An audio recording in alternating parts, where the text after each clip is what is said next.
eligible ka na, mag-i-email yun sila or lalabas din dito na pwede mo nang i-activate ang iyong Gcash.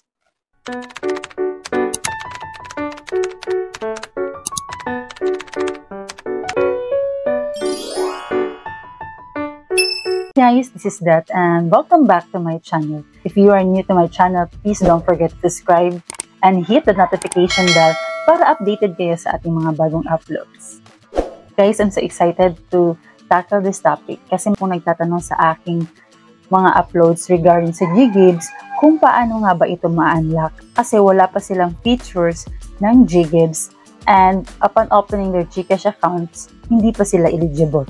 So ano yung dapat natin gawin para maging eligible tayo dito sa ating GGives? I know excited na kayo, so without further ado, let's start this tutorial. Unlock our Gcash, ito yung ating step-by-step procedure na kailangan natin sundin para maging eligible tayo sa ating GGives. So first step is dapat tayong ma-meet natin yung eligibility requirements na hinihingi ng Gcash. So ano yung mga requirements?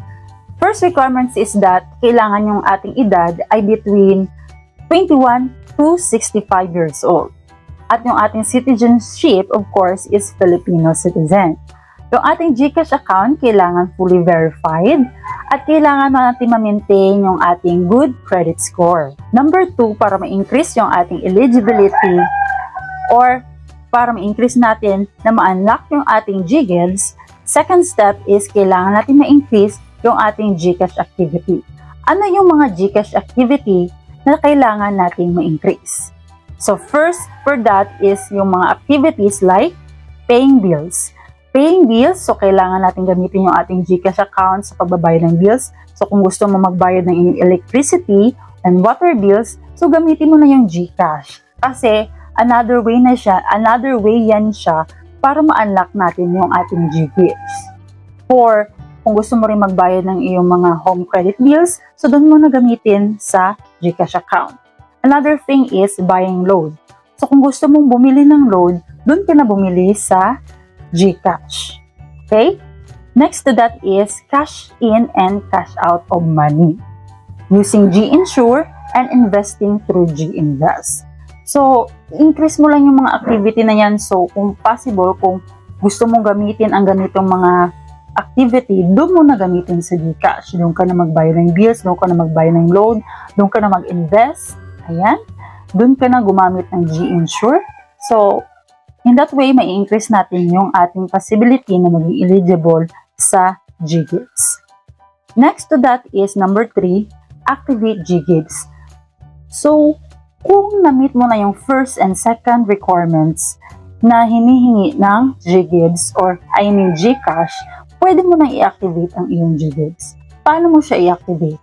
So, kung gusto mong malaman na activated na yung iyong Gcash na pwede mo na GGives na pwede mo na siyang i-activate, punta ka lang doon sa iyong Gcash account. After that is, doon sa baba, may menu doon. Hanapin mo yung View All Services, click mo yung Borrow. After clicking Borrow, so meron dyang Gcredit, Gloan, at meron ding GGives. So, click mo yung GGives. After clicking GGives, so ito makikita ninyo sa screen. After clicking GGives, so nakalagay dyan, GGives next. So, next mo lang yan. Then, after awards, pag eligible ka na, lalabas na dyan yung amount na ino-offer ng GGives. So, sa akin, meron akong offer noon na 30,000, 50,000, and 18,000. So, depende yon. So, depende yon sa GGives or depende yun sa Gcash kung ilang amount yung kanilang i-offer sa iyo. So, for now, chinek ko yung aking GGives. So, ito yung lalabas kapag hindi ka pa eligible. How to unlock GGives. So, iyan, nakalagay na kung anong dapat mong gawin. Pero once okay ka na at eligible ka na, mag-i-email yun sila or I mean, lalabas din dito na pwede mo nang i-activate ang iyong GGives. So, after launching the Gcash, ngayon nga, na-launch mo na siya. So, kapag eligible ka na i-activate yung GGives mo, hihingi yan sila ng authentication code na isi-send niya doon sa Gcash registered mobile number. at itatap mo lang yung submit and complete activation process. So magpapadala sila ng SMS or email confirming na successful nga yung activation mo sa yung GGives account. So additional tips para ma-unlock yung ating GGives. So i-check mo lang yung GCash app at yung GCash app ay mag-i-indicate kung successful na yung activation mo ng iyong GGives. Kung wala pa rin, i-contact mo ang GCash support kung meron kang na-encounter na mga issues or meron kang mga tanong. Or pwede mo rin i-reach out yung ating GCash Help Center for assistance. So in conclusion, unlocking GGives is a straightforward process mga kaibigan, which involves dapat natin ma-meet yung eligibility criteria at makomplete natin yung activation steps.